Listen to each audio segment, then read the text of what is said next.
వెళ్ళిపోండి. పో పో పో వెళ్ళిపో, అలా వెళ్ళిపో. నెక్స్ట్ పేరు వెళ్ళండి, నెక్స్ట్ పేరు నెక్స్ట్. అంకుల్ అంకుల్ ఇలా హాయ్ చెప్పండి.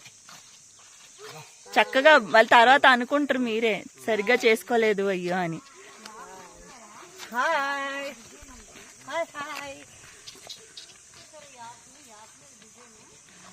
మనం వీడియోస్ అది ఆన్లైన్ ఉంది కదమ్మా, మీరు ఆఫ్ చేసానండి. ఉండండి, వెళ్ళండి. నీది అవ్వలేదురా, నీది అవ్వలేదు. ఇది చెయ్యి పెట్టారండి.